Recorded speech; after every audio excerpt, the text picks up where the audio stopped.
नमस्ते students, study in talks में आपका स्वागत है। आज हम कक्षा 10 की प्रश्नावली 1.2 को सॉल्व करने वाले हैं। तो पहला प्रश्न हम देख लेते हैं। निम्नलिखित संख्याओं को अभाज्य गुणनखंडों के गुणनफल के रूप में व्यक्त कीजिए।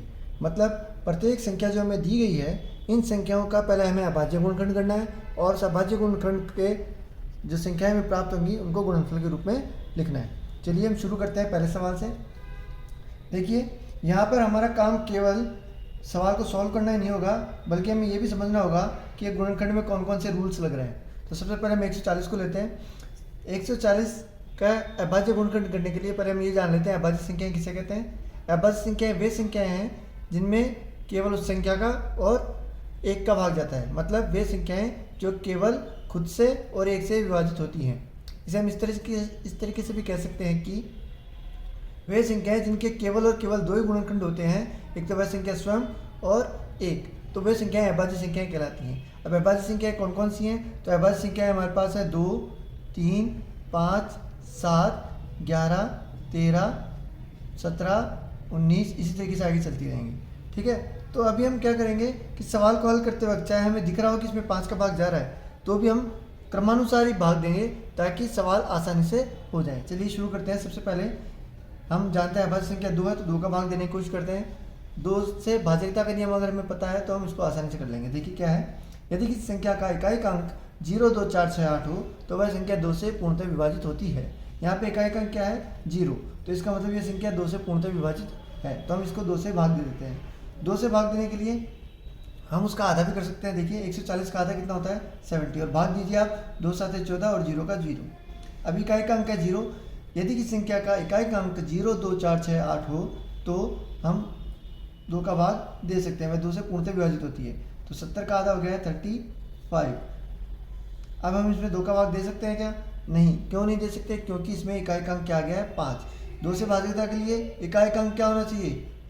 2 से भाज्यता के लिए इकाई का अंक होना चाहिए हमारे पास 0, 2, 4, 6 या 8। तो यहाँ पर इनमें से कोई सा भी अंक नहीं है। फिर हम आते हैं 3 से भाज्यता के नियम में। 3 का भाग देना है। 3 से भाज्यता के लिए क्या करना है हमें? अंकों का योग। अंकों का योग, अंकों का योग मतलब कितना दिया गया है?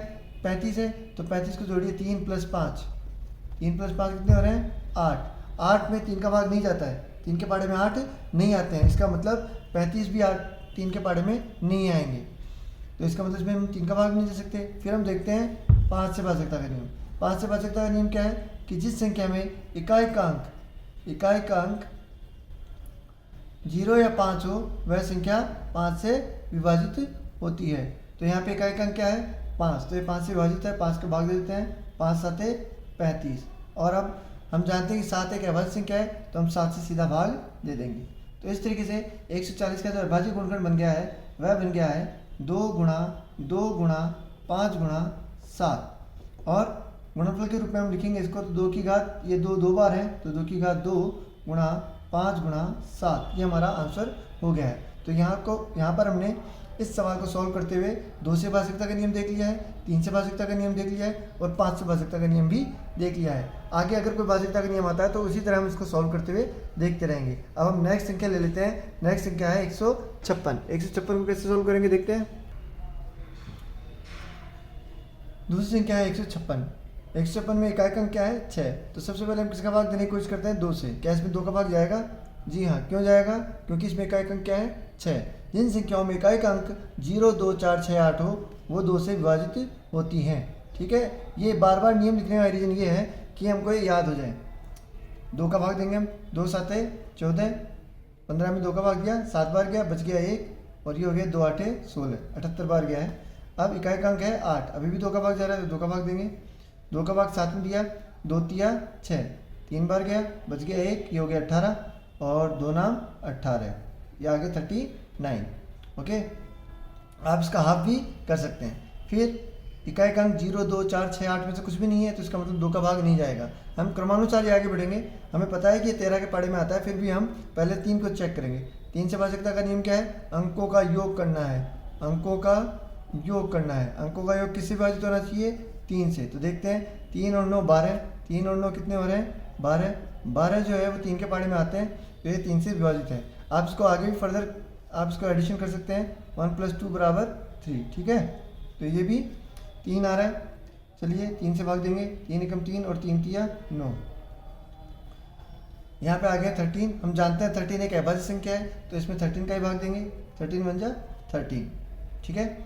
आगे अपना 156 = 2 × 2 × 3 × 13। 2 बार है तो 2 की घात 2 गुणा 3 गुणा 13, तो ये हमारा आंसर आ गया 156 का। ओके, अगला प्रश्न सोल्व कर लेते हैं। अगली संख्या है 3825। ओके, चलिए सबसे पहला काम क्या है, 2 से विभाजित होगी। इकाएकांक 2 के लिए 0, 2, 4, 6, 8 होना चाहिए। यहाँ पे इकाएकांक 5 है, इसका मतलब यह संख्या 2 से विभाजित नहीं होगी, 2 का पूरा भाग इसमें नहीं जाएगा। तो फिर उसके बाद हम 3 को ट्राई करते हैं। 3 के लिए क्या है, अंकों का योग करते हैं। 3 and 8 11, 11 and 2 13, 13 and 5 18, 3 और 8 11, 11 और 2 13, 13 और 5 18, 18 में 3 का भाग जाता है, तो इसका मतलब इस पूरी संख्या में 3 का भाग जाएगा। देखिए किस तरीके से करना है, 3 एकम 3, अब इसमें शेषफल कुछ नहीं बचा, 3 दूनी 6, बच गए कितने 2, 8 में से 6 गए तो 2, यहाँ बन गए 2, ये हो गया 22, 3 7 21, 22 में से 21 गया तो 1, ये बन गए 15 और 3 पंजे 15, तो ये हमारा आ गया है 1275, 1275। फिर उसके बाद फिर 3 का भाग देंगे, 1 और 2 3, 3 और 7 10, 10 और 5 15, 15 में 3 का भाग जाता है, इसका मतलब इस संख्या में 3 का भाग जाएगा। चलिए दे देते हैं, 3 का बड़ा बोलते हैं, 3 चौक 12, 3 दूनी 6, बच गया 1, 3 पंजे 15। ओके, अब फिर अंकों को जोड़ते हैं, 4 और 2 6, 6 और 5 11, 11 में 3 का भाग नहीं जाता, मतलब इस संख्या में 3 का भाग नहीं जाएगा। तो फिर हम देखते हैं 5 से भाज्यता का नियम। 5 से भाज्यता का नियम क्या है, इकाएकांक क्या होना चाहिए, इकाएकांक होना चाहिए 0 या 5, इकाएकांक होना चाहिए 0 या 5। तो इसका मतलब इसमें 5 का भाग जाएगा, 5 का भाग गया, 5 8 40, बच गए 2, 42 में भाग गया, 5 8 40, 42 में 40 गए तो 2 बच गए, और 8 बार गया, यहाँ लिख दिया 2, 5 पंजे 25, मतलब 85 बार गया। अब फिर इसमें इकाएकांक 5 का भाग देंगे, 5 एकम 5, बच गए 3, 5 7 35। अब यहाँ पे आ गया 17 एक अभाज्य संख्या है, 17 एक अभाज्य संख्या है, तो 17 में 17 का भाग ही जाएगा। ओके, तो इसको हम लिख लेते हैं, 3825 = 3 × 3 × 5 × 5 × 17। ओके, अब हम इसको पावर में लिखेंगे तो 3 टू पावर 2 × 5 पावर 2 × 17, 3 की घात 2 गुणा 5 की घात 2 गुणा 17। ओके, तो इसको हम लिख लेंगे। अगला प्रश्न है 5005। 5005 को कैसे करेंगे देखते हैं। सबसे पहले इकाएकांक देखते हैं, 5 है। इकाएकांक 0, 2, 4, 6 या 8 होता है तो हम 2 का भाग देते हैं, लेकिन इसमें से कोई सा भी अंक नहीं है तो इसका मतलब 2 का भाग तो नहीं जाएगा। फिर हम 3 का भाग देने की कोशिश करते हैं, अंकों का योग करेंगे। अंकों का योग किया, 5 में 0 जोड़ा 5, फिर 0 जोड़ा 5, 5 में 5 जोड़े 10, 10 3 से विभाजित नहीं होता है, इसका मतलब यह संख्या भी 3 से विभाजित नहीं होगी, 3 का पूरा भाग इसमें नहीं जाएगा। अगली संख्या है 5। इकाएकांक 0 या 5 हो तो 5 का भाग जाता है, तो इसमें इकाएकांक 5 है तो 5 का भाग जाएगा। 5 एकम 5 0 0, 5 एकम 5, एक बार गया 5 में भाग आ गया है।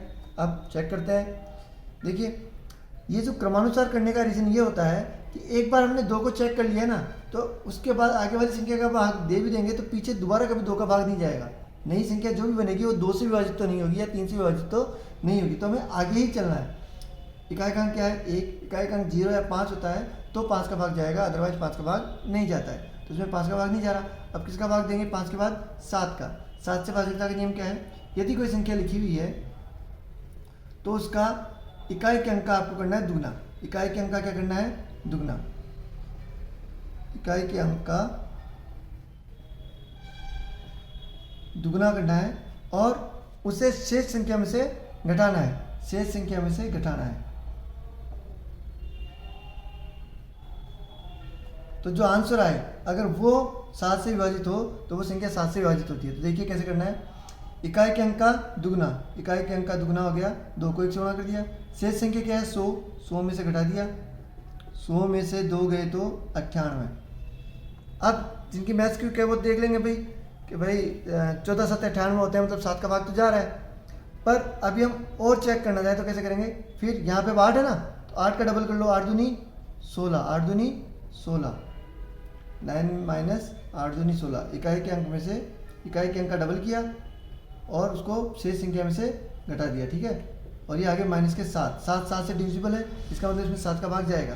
तो आप 98 तक कर लेंगे तो भी आपका काम हो जाएगा। देखिए थोड़ा सा टफ है, बस इतना टफ नहीं है। आप 1-2 सवाल करेंगे तो आपको समझ में आ जाएगा। क्या करना है, इकाई की संख्या का डबल करके बचे हुए में से घटाना है। 1 को 2 से गुणा किया 2 और 100 में से 2 गए तो 98, 98 7 से विभाजित है, मतलब ये संख्या 7 से विभाजित होगी। चलिए करते हैं।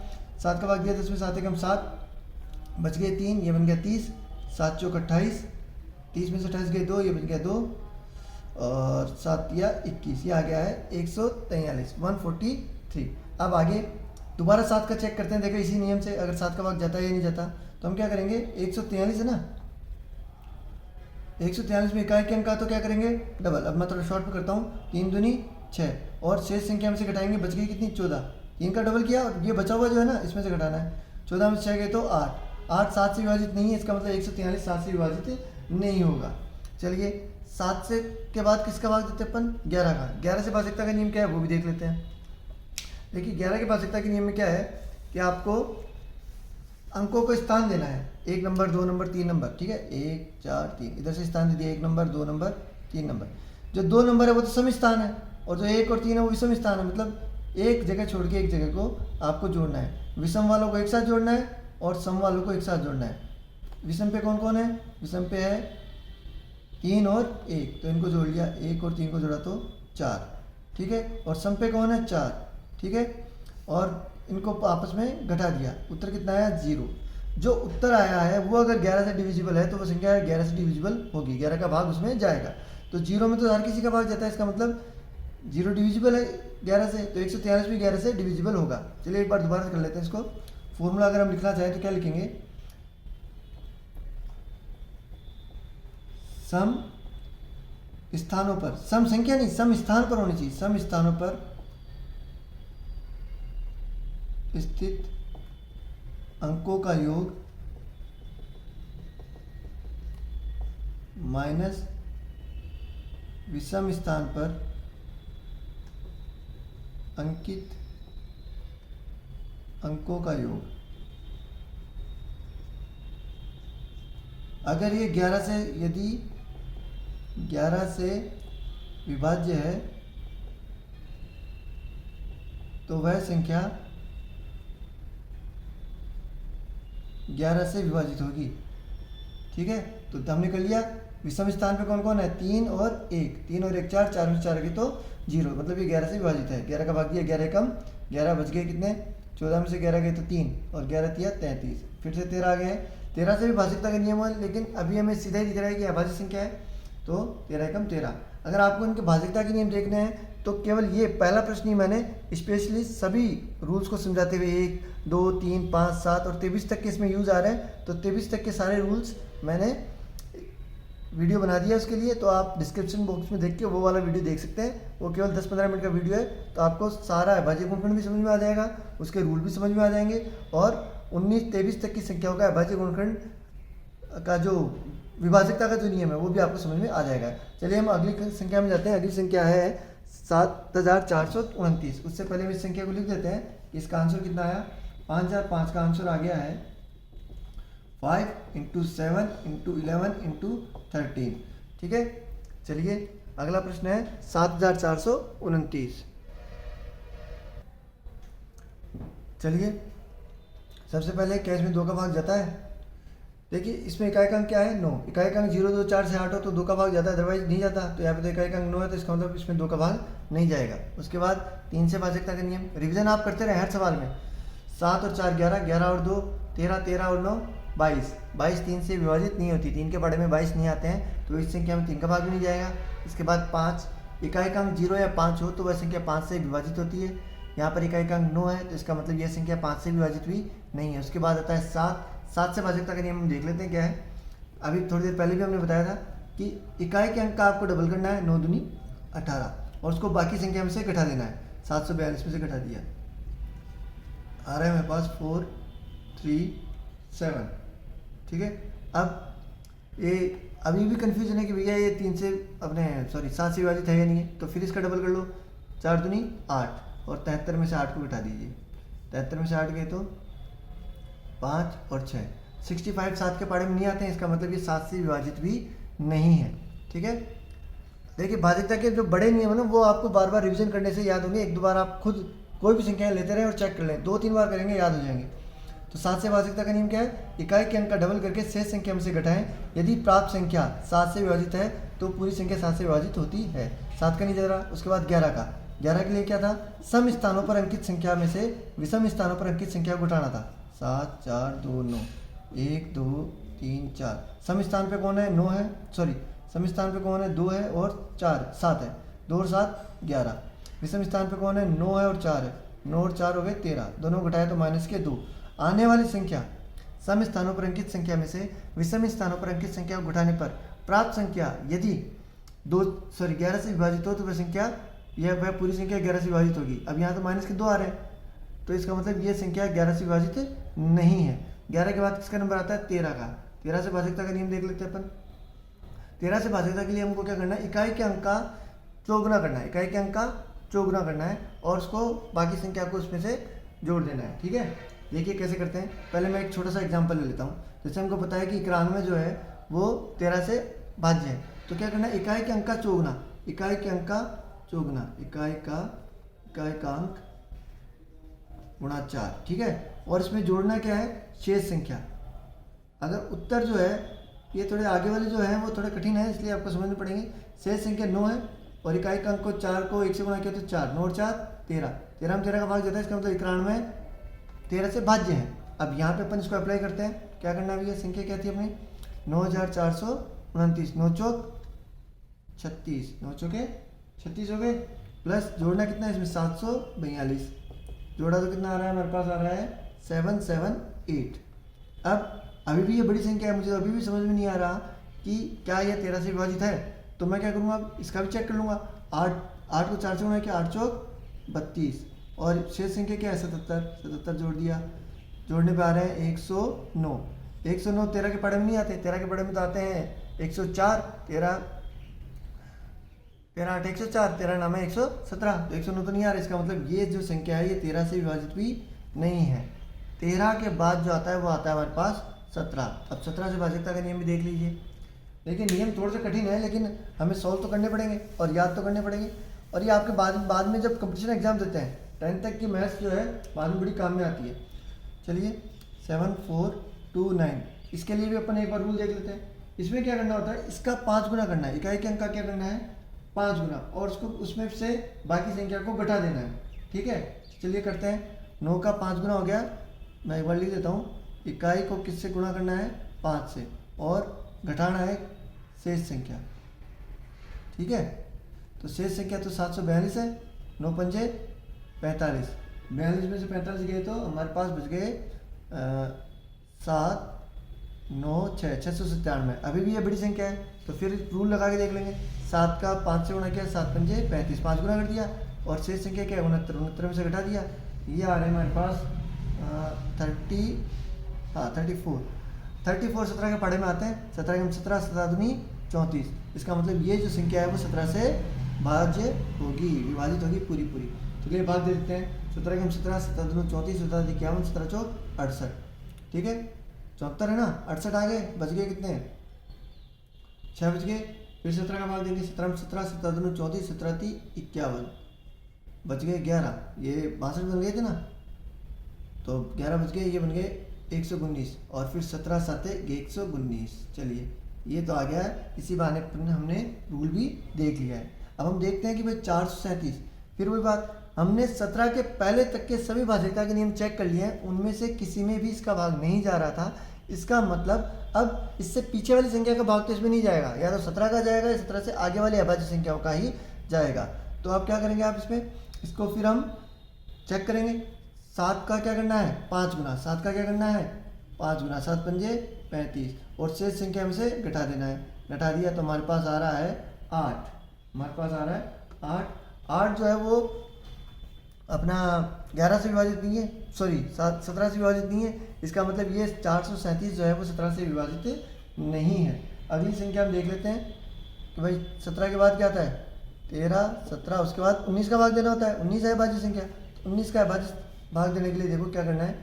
19 का भाग करने के लिए हमें इस संख्या का करना है डबल। इकाई का अंक का क्या करना है, डबल।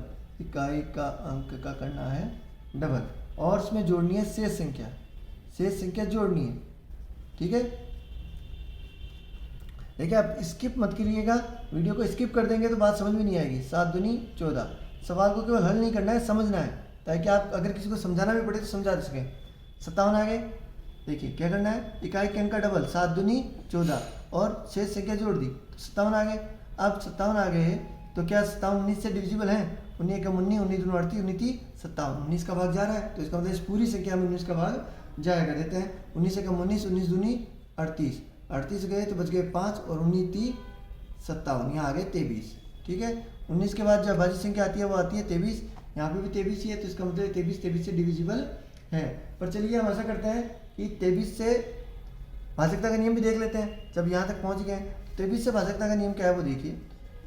इकाई के अंक को करना है 7 से गुणा। इकाई के अंक को किससे गुणा करना है? 7 से, और उसमें शेष संख्या जोड़ देनी है। उसमें शेष संख्या जोड़ देनी है। देखिए इकाई के अंक को 7 से गुणा किया तो 7 के 21, शेष संख्या 2 है, 2 जोड़ी तो 21, 2 21 और 2 23, 23 से डिविजिबल है, इसका मतलब इसमें 23 का भाग जाएगा।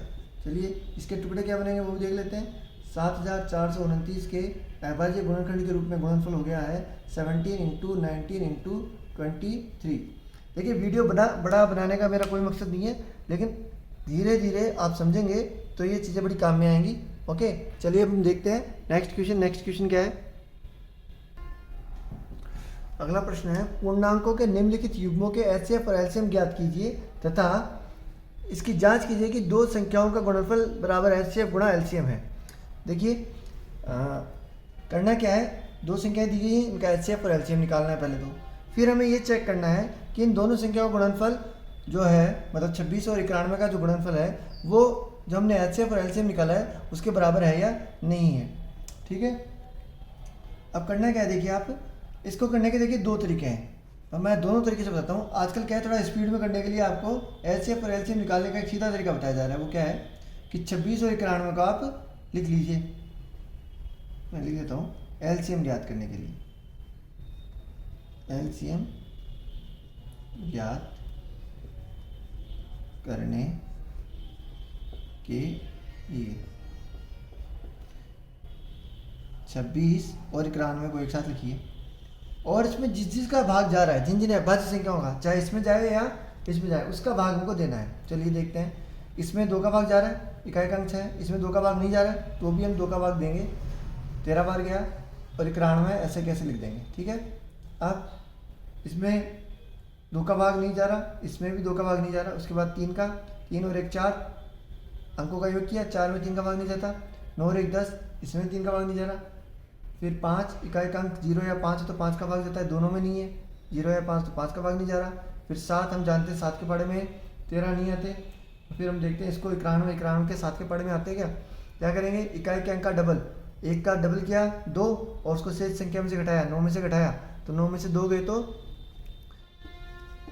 इसका 1 का तो क्या किया डबल, तो ये तो आ गया 2 और उसको 9 में से घटाया तो कितना है 7, 7 का 7 में भाग जाता है। इसका मतलब ये जो 91 है ये तो 7 से डिविजिबल है, तो 13 को ऐसे कैसे लिखेंगे, और 91 में दिया 7 बार, 91 में भाग दिया कितनी बार गया, 13 7 91 13 बार गया, ठीक है। और ये दोनों 13 है, दोनों अभाज्य संख्या है तो 13 एक बार और एक बार। एलसीएम में तो क्या आ गया, सीधा आ गया 2 गुणा 7 गुणा 13, लिख लेते हैं कितना उत्तर आया, 13 13 13 7 91 और 13 91 दूनी 182, ये तो आ गया 82। एलसीएम तो आ गया। अब हम निकालते हैं एचसीएफ। एचसीएफ में दोनों को साथ लिख लेते हैं।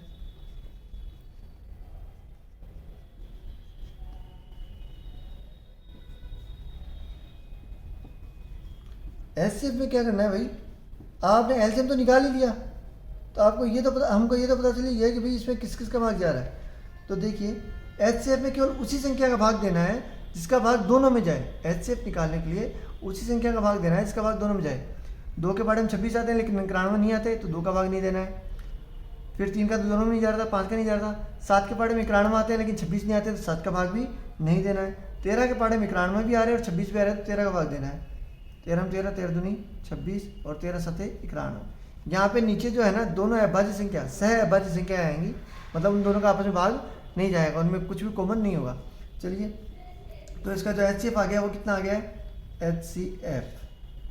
HCF 26 91 आ गया है हमारा, 26 91 का HCF आ गया है 13 और LCM ये आ गया है हमारे पास 182। अब क्या चेक करना है, दो संख्याओं का गुणनफल बराबर आ रहा है या नहीं आ रहा, तो हम करेंगे दोनों संख्याओं का गुणनफल, दोनों संख्याओं का गुणनफल क्या करना है, 26 गुणा 91 कर दीजिए गुणा।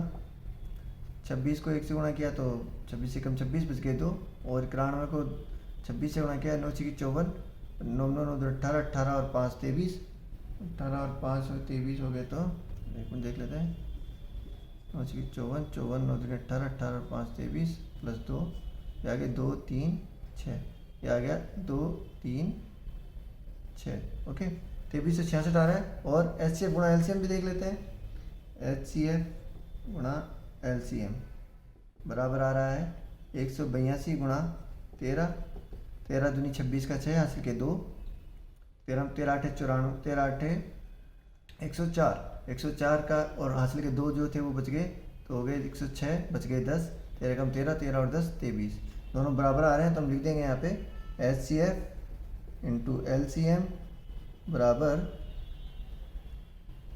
दोनों संख्याओं का गुणनफल।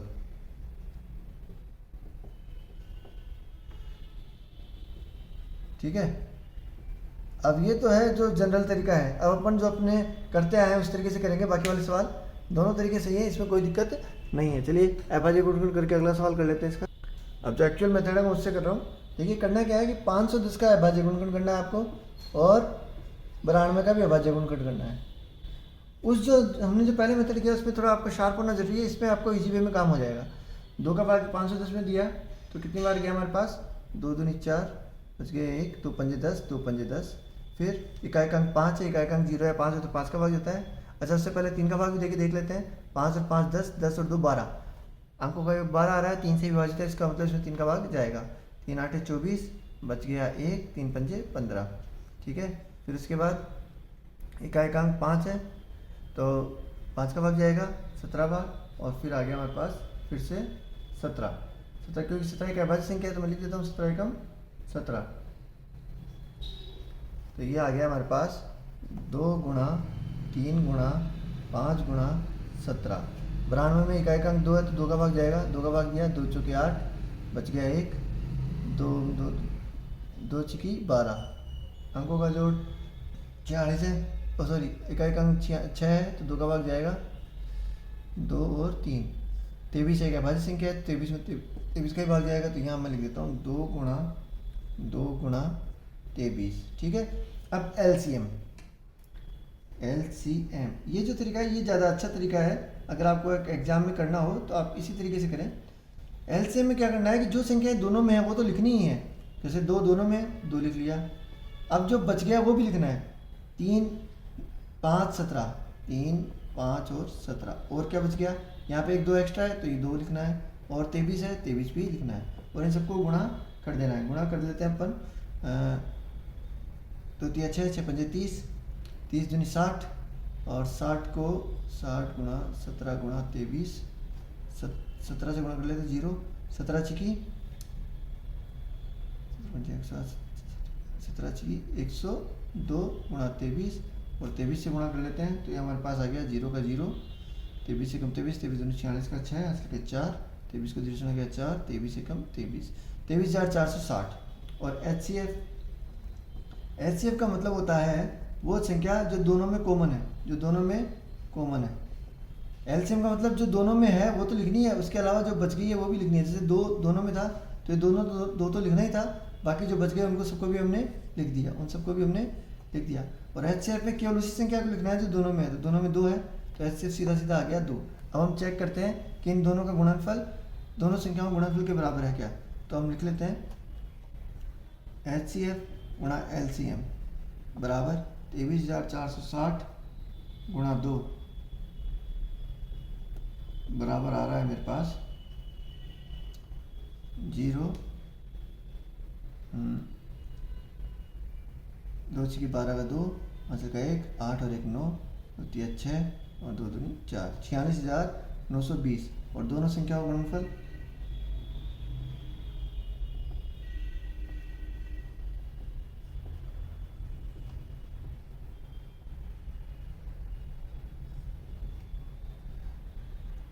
ये आ गया है 510 गुणा 92 बराबर 0 का तो 0, 592 को इससे गुणा करेंगे तो 2 बार गया, बच गया 1, और इसको किया 92 को 5 से गुणा किया 5 5 5 10, तो यही आ रहा है आंसर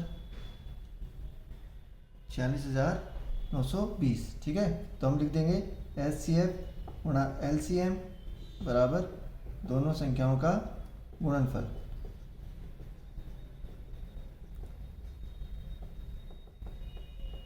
ठीक है, तो ये तरीका ज़्यादा अच्छा है। इसमें आप इस तरफ तो ये काम करेंगे और दूसरी तरफ अभाज्य गुणनफल करके दिखा देंगे। तीसरी संख्या पे हम देख लेते हैं। तीसरी संख्या क्या है? हमारा समय कम खराब है इसलिए इसको मैं डायरेक्ट कर रहा हूँ। 336 और 54 वैसे अभाज्य गुणनखंड करना है। अभाज्य गुणनखंड आ गए हैं 2 गुणा 2 गुणा 2 गुणा 2 गुणा 3 गुणा 7। 2 कितनी बार है? 4 बार, तो 2 की घात 4 गुणा 3 एक बार है तो 3 गुणा 7। 54 का अभाज्य गुणनखंड किया है तो 2 गुणा 3 गुणा 3 गुणा 3, 2 एक बार है तो 2 की घात 1 गुणा 3 की घात 3 3 बार है 3। अब एलसीएम कितना आएगा? एलसीएम का मतलब है वो संख्या जो दोनों में ज़्यादा बार है। 2 की घात 4 ज़्यादा बार है, 2 की घात 4, 3 की घात 3 ज़्यादा बार है, 3 की घात 3, और बच गया वो भी, बच गया कौन? 7। तो एक तो ये आ गया। एचसीएफ कितना आएगा? वो जो दोनों में कम बार है। 2 इसमें 4 बार है और इसमें एक बार ही है तो 2, 3 इसमें एक बार है और इसमें 3 बार है तो कम बार वाला लिखना है 3, तो ये तो आ गया 6।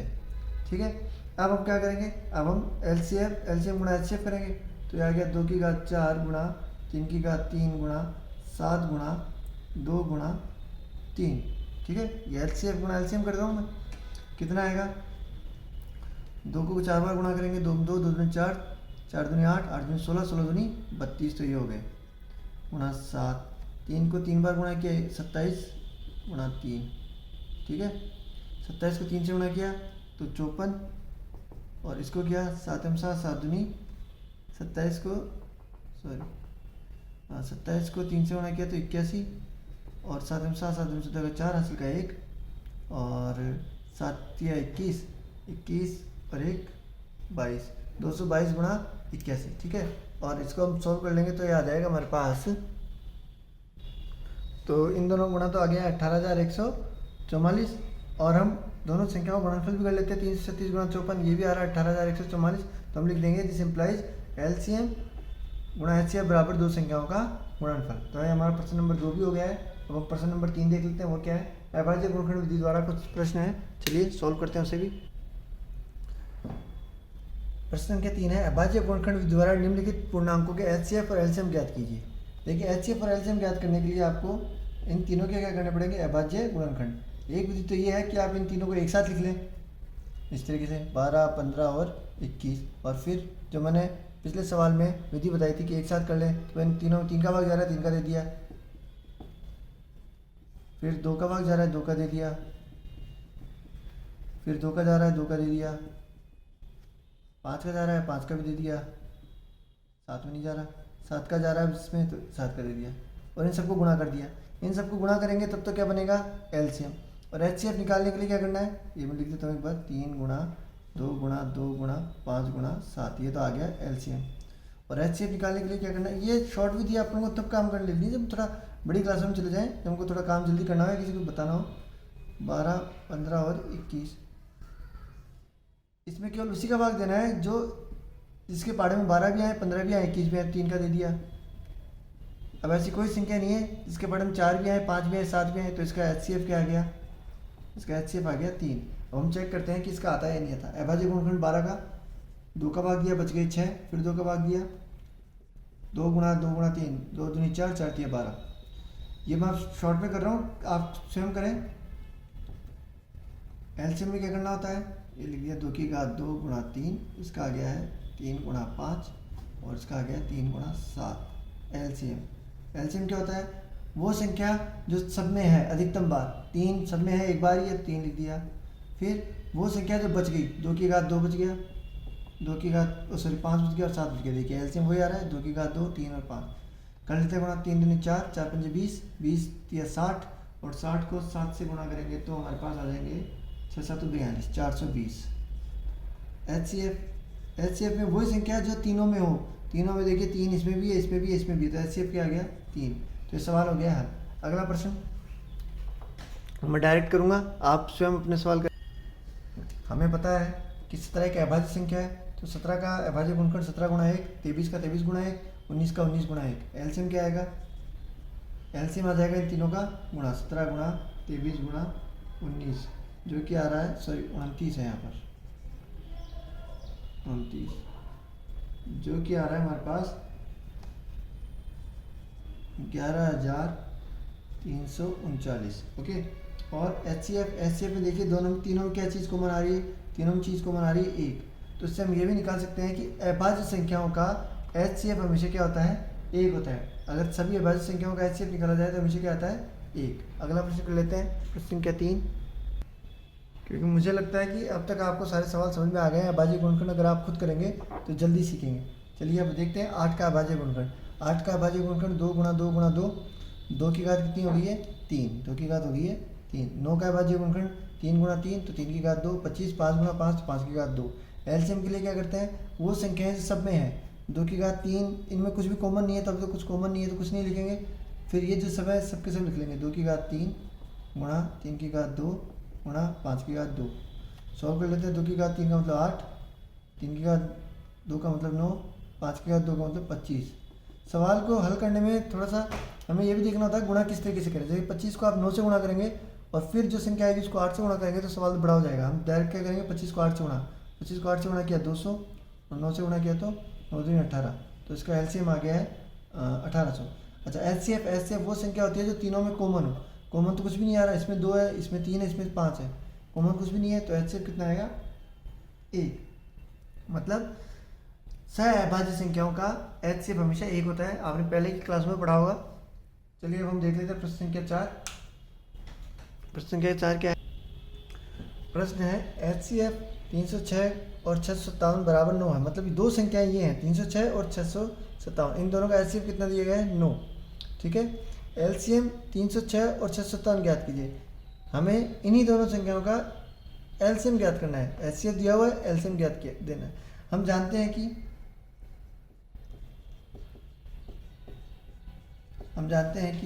क्या जानते हैं कि दो संख्याओं का दो संख्याओं का गुणनफल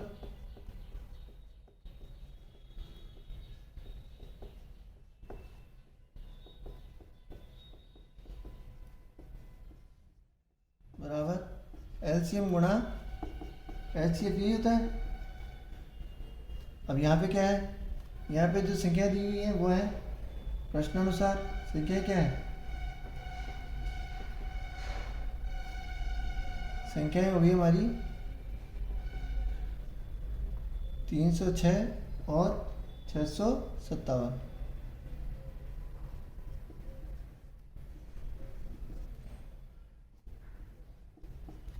इसलिए हम क्या करते हैं, सबको नाम देते हैं। इसको तो नाम दे दिया 306 को ए, बी नाम दे दिया 657 को, एचसीएफ को मैंने मान लिया, एचसीएफ तो उसने दिया ही है, तो एचसीएफ तो हो गया 9 और एलसीएम बराबर हमें ज्ञात करना है। सूत्र में मान रखेंगे दोनों संख्याओं का गुणनफल, मतलब ए इंटू बी बराबर एलसीएम गुणा एचसीएफ, एलसीएम गुणा एचसीएफ। ए इंटू बी मतलब 306 गुणा 657 बराबर एलसीएम कितना है मुझे नहीं पता, एलसीएम। एचसीएफ कितना है 9, आपस में पक्षांतरण करेंगे तो एलसीएम बराबर आ जाएगा, एलसीएम बराबर आ जाएगा 9 इसके बटे में जाएगा, 306 गुणा 657 बटे 9, 9 का भाग देंगे। देखिए इनमें से कोई सी एक संख्या तो 9 से कटेगी ही कटेगी, क्योंकि एक क्या दोनों संख्याएं 9 से तो कटेंगी। तो आपको इसमें भी 9 का भाग जाएगा पूरा, इसमें भी जाएगा, क्योंकि ये दोनों का एचसीएफ है। तो भाग मैंने इसमें दे दिया, ये क्या अपना 9 3 27, 9 चौक 36, 34 बार। ये आ गया हमारे पास 22,338। इसलिए एलसीएम पहले 305, 306 और 657 बराबर 22,338। ओके, चलिए अगला प्रश्न देख लेते हैं। अगला प्रश्न है प्रश्न संख्या 5। अगर अभी तक आपने मेरा चैनल सब्सक्राइब नहीं किया है तो चैनल सब्सक्राइब करें और वीडियोज़ को लाइक करें। Thank you. प्रश्न है कि जांच कीजिए कि क्या किसी प्राकृत संख्या n के लिए संख्या 6n अंक 0 पर समाप्त हो सकती है। देखिए, पहले तो 0 पर समाप्त होने के लिए हमें पता है कि किसी भी संख्या में 0 पर समाप्त होने के लिए 2 और 5 तो होना जरूरी है, तभी तो 2 पंजे 10 बनेंगे। दोनों संख्याएं गुणा होंगी तभी तो 0 बनेगा। बाकी आप किसी भी संख्या गुणा कीजिए, कभी भी इकाई का अंक 0 नहीं आएगा। उसमें कहीं ना कहीं 2 या 5 छुपा हुआ होगा। जैसे यहाँ पे देखिए 4 को हम लिखेंगे 2 गुणा 2 गुणा 5, तब इनका 20 आ रहा है। तो इकाई, तो इसमें क्या है कि किसी भी संख्या के अभाज्य गुणनखंड में 2 और 5 का होना जरूरी है। 2 और 5 का होना जरूरी है। तो किसी भी संख्या का अभाज्य गुणनखंड 0 पर समाप्त होता है या नहीं होता, इसके लिए हम क्या करेंगे, सबसे पहले उस संख्या का अभाज्य गुणनखंड करेंगे। तो 6 का अभाज्य गुणनखंड,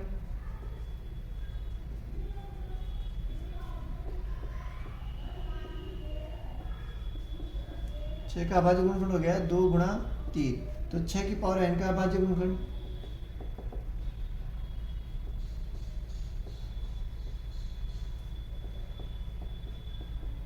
ये हो गया हमारा 2 गुणा 3 की पावर n। 6 की पावर n लगी है तो यहाँ पे गुणनखंड की भी पावर क्या लग जाएगी, n। यहाँ स्पष्ट है कि देख रहे हैं हम, यहाँ स्पष्ट है कि 6n के अभाज्य गुणनखंड में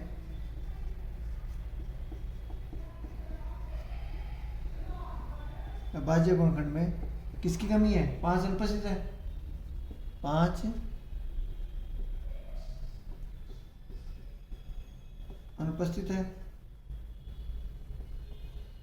जबकि आप सीधा भी लिखते हैं, इसलिए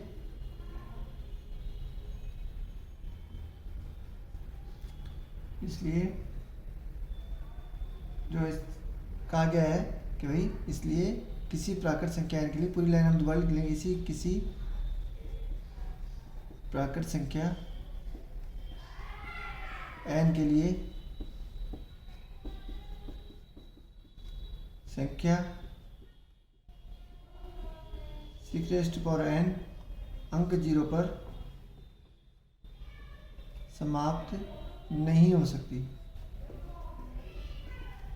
मेरे हिसाब से आपको कारण भी समझ में आ गया होगा और लिखने का तरीका भी आपको समझ में आ गया होगा। ज़्यादा आप इसमें और जोड़ना चाहें तो लिख सकते हैं कि यहाँ स्पष्ट है कि 6n की पावर 6n के अभाज्य गुणनखंड में 5 अनुपस्थित है, जबकि किसी भी संख्या के गुणनफल में शून्य होने के लिए उसमें अभाज्य गुणनखंड में शून्य होना, 5 और 2 होना आवश्यक है।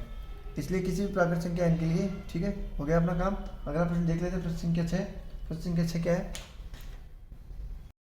अब देखिए जो प्रश्न संख्या 6 है ये है, व्याख्या कीजिए कि 7 गुणा 11 गुणा 13 गुणा प्लस 13 और 7 गुणा 6 गुणा 5 गुणा 4 गुणा 3 गुणा 2 गुणा 1 प्लस 5 भाज्य संख्या क्यों है। हमको बताना है कि क्या ये भाज्य संख्याएं तो हैं, लेकिन ये क्यों है। तो आप जानते हैं कि भाई भाज्य संख्या का मतलब हुआ कि वो अभाज्य संख्या नहीं होनी चाहिए। भाज्य संख्या है मतलब वो अभाज्य संख्या नहीं है। और अभाज्य संख्या में क्या होता है, अभाज्य संख्या के केवल 2 ही गुणनखंड होते हैं, एक तो वो संख्या स्वयं और एक उसके अलावा 1, ठीक है। तो अब इस संख्या को हम लिखते हैं प्रश्नानुसार,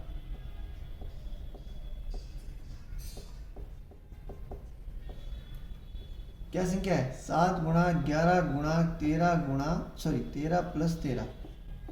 अब यहाँ पे ये एक हो गया और ये एक हो गया, इन दोनों में 13 कॉमन आ रहा है तो मैं 13 कॉमन लिख लेता हूँ। बच गया क्या क्या, यहाँ बच गया 7 गुणा 11 प्लस यहाँ पे 13 कॉमन था, बाहर आ गया तो यहाँ क्या रह गया 1। तो अब आप देखिए कि ये 2 गुणनखंड हो रहे हैं, एक टुकड़ा ये और एक टुकड़ा ये। इस 13 में तो, इस पूरे में 13 में तो 13 का भाग जाएगा ही जाएगा। इसका मतलब ये 13 से तो क्या है भाज्य। तो हम लिखेंगे चूंकि प्राप्त संख्या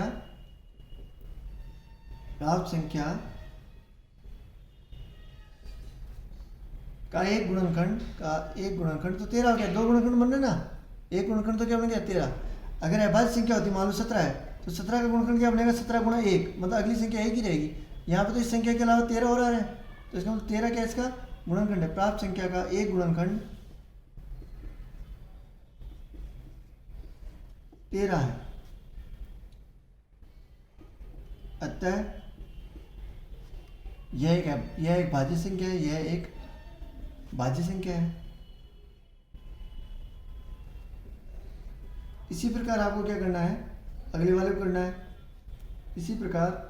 या पुनः क्या संख्या है, 7 गुणा 6 गुणा 5 गुणा 4 गुणा 3 गुणा 2 गुणा 1 प्लस 5। इन दोनों में 5 कॉमन आ रहा है तो 5 कॉमन ले लीजिए। बच गया कौन, 7 गुणा 6 गुणा 4 गुणा 3 गुणा 2 गुणा 1 को तो लिखने की जरूरत ही नहीं है, प्लस 1। ये जो 5 कॉमन लिया ना मैंने, इसका 1 बन गया। ठीक है, यहाँ पे क्या है कि ये संख्या 5 से प्राप्त संख्या वो लाइन होगी, क्योंकि प्राप्त संख्या का एक गुणनखंड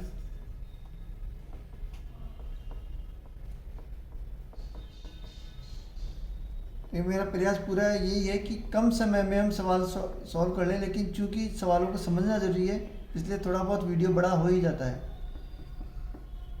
आप क्या है कि वीडियो को पूरा देखें, और आपको लगता है कि ये सवाल आता है तो तब आप स्किप करके अगला सवाल देख सकते हैं। ठीक है, तो मैं इसमें डिस्क्रिप्शन में डाल दूंगा भाई कौन से वीडियो का कौन से क्वेश्चन का कहाँ तक का आंसर है, तो वो टाइम के हिसाब से आप सवाल को देख सकते हैं। चलिए आगे देख लेते हैं। तो स्टूडेंट्स एक इम्पोर्टेंट प्रश्न है, और प्रश्न संख्या 7 जो है प्रश्नावली अपनी 1.2 का, उसमें क्या है, किसी खेल के मैदान के चारों ओर वृत्ताकार पथ है। इस पथ का एक चक्कर लगाने में सोनिया को 18 मिनट लगते हैं। देखिए ये एक वृत्ताकार पथ है। ठीक है, इसमें यहाँ से अपन शुरू हो रहे हैं, इसका एक चक्कर यहाँ से यहाँ तक लगाती है सोनिया, दोबारा यहीं तक पहुँचती है तो उसको 18 मिनट लगते हैं, और रवि को लगते हैं 12 मिनट। रवि मतलब थोड़ा तेज़ दौड़ रहा है, सोनिया धीरे दौड़ रही है और रवि तेज़ दौड़ रहा है। रवि 12 मिनट में इसको पूरा कर रहा है। मान लीजिए कि वे दोनों एक ही स्थान और एक ही समय पर एक ही दिशा में चलते हैं। दोनों एक ही स्थान से चल रहे हैं, एक ही समय पर चल रहे हैं, एक ही दिशा में चल रहे हैं। मतलब जितनी बजे ये शुरू हुआ रवि, उतने टाइम पे ही सोनिया शुरू हुई। ठीक है, R for Ravi, S for Sonia हो गया। तो कितने समय बाद वे पुनः प्रारंभिक स्थान पे मिलेंगे, कितने समय बाद, मतलब कितना मिनट लगेगा, कितना घंटे लगेंगे, उसके बाद दोनों यहीं पे मिलेंगे। तो देखिए पहली बात तो ये कि ये समझ में आना जरूरी है कि इसमें पता क्या करना है। इसमें हमें देखो, जब भी कोई चीज़ बाद की पूछे, जब दो संख्याएं देखे उससे आगे की कोई संख्या पूछे, जनरली एलसीएम निकालते हैं। एलसीएम और एचसीएफ में ये कन्फ्यूजन होता है कि एलसीएम कब निकलेगा और एचसीएफ कब निकलेगा। अधिकतम की बात हो तो एचसीएफ निकलता है। एलसीएम कब निकलेगा, जब दोनों से ज़्यादा की बात हो रही है, मतलब बाद में मिलेंगे, 18 मिनट के और 12 मिनट के बाद में मिलेंगे। एलसीएम का मान हमेशा दी गई संख्याओं के या तो बराबर होता है या ज़्यादा होता है। ठीक है, अब आप सोचिए कि ये 12 मिनट पे चालू हुआ, 12 एकम 12, रवि ने एक चक्कर लगा दिया, 12 दूनी 24, 2 चक्कर लगा दिए, और 12 दिया 36, मतलब 36 पे दोबारा यहाँ पहुँच गया। ये मुझे आंसर पता है इसलिए मैं समझा रहा हूँ ऐसे, बाकी आप भी इसी तरीके समझेंगे। तो देखिए 12 में 12, 12 दूनी 24, 12 दिया 36, 36वें मिनट पे वो दोबारा यहाँ आएगा, 24वें मिनट में यहाँ पे आएगा, 12 चौक 48, 48वें मिनट में यहाँ पे आएगा, और 12 पंजे 60, 60वें मिनट में यहाँ पे आएगा। अच्छा सोनिया कब कब आएगी, सोनिया आएगी 18वें मिनट पे तो शुरू हुई, फिर 36वें मिनट पे आएगी, 18 36, 18 54, 18 चौक 72, ये यहाँ पे 72 आएगा। तो ये देखिए दोनों काम सेम टाइम हो रहा है दोनों का, एक तो 36 पे हो रहा है, एक 72 पे हो रहा है। तो इसका मतलब वो एक स्थान और एक ही समय पर प्रारंभिक स्थान पर कब मिल जाएंगे, 36वें मिनट पे मिल जाएंगे। ये बात तो हो गई समझने की, भाई इस तरीके से हमने समझ लिया, भाई 36वें मिनट पे ही मिलेंगे। अब हमको सॉल्व करना है तो कैसे निकालना है, तो हम क्या करेंगे, 12 और 18 का एलसीएम निकलेंगे। ठीक है, तो हम लिख लेंगे कि हमें यहाँ 12 व 18 का एलसीएम ज्ञात करना होगा। तो देखिए 12 का अभाज्य गुणनखंड होता है 2 गुणा 2 गुणा 3, 2 की घात 2 गुणा 3। 18 का होता है 2 गुणा 3 गुणा 3। जैसे जैसे आप सवाल करते जाएंगे आपका अपने आप शार्प हो जाएगा माइंड, और आप मेरे बाकी के पीछे वाला वीडियो को दोहरा लें। प्रश्न संख्या 1 में हमने सारे अभाज्य गुणनखंड किए हैं, तो किस तरीके से किए हैं डिस्क्रिप्शन बॉक्स में और दे दिया मैंने लिंक इसका, तो उसको आप देख लें। और मेरे वीडियोस पसंद आ रहे हैं तो लाइक करें, चैनल को सब्सक्राइब करें, क्योंकि हम यहाँ पे 10th क्लास के बेसिक्स से लेकर और सवाल की जो जड़ है वहाँ तक के हम उस तरीके से हम सवालों को सॉल्व करते हैं। ठीक है, अब देखिए अभाज्य गुण एलसीएम लेना है, एलसीएम कैसे लेते हैं, जो देखिए एलसीएम का मतलब होता है वो जो दोनों में है, 2 इसमें भी है इसमें भी है, जो ज़्यादा बार है उसको ले लो, 2 की घात 2 ज़्यादा बार है तो 2 की घात 2, 3 इसमें भी है, ज़्यादा बार कौन है, 3 की घात 2 है तो 3 की घात 2 ले लो, 2 गुणा 2, 2 की घात 2 का मतलब 2 को 2 बार गुणा करना है, 3 की घात 2 मतलब 3 की घात 3 को भी 2 बार गुणा करना है।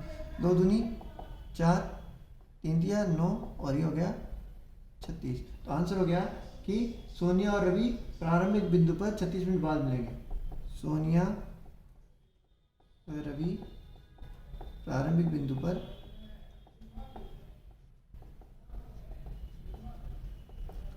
36 मिनट बाद मिलेंगे। थैंक यू वेरी मच, आपने वीडियो को पूरा देखा और आगे हम इसी तरीके के सवाल हल करते रहेंगे जिनमें हम गणित की बेसिक्स से, मतलब जैसे कोई भी अभाज्य गुण घटा रहा है तो अभाज्य गुण का 2 का 3 का सबका रिवीजन करते हुए पूरे सवालों को सॉल्व करेंगे। थैंक यू, फिर मिलेंगे नेक्स्ट वीडियो में।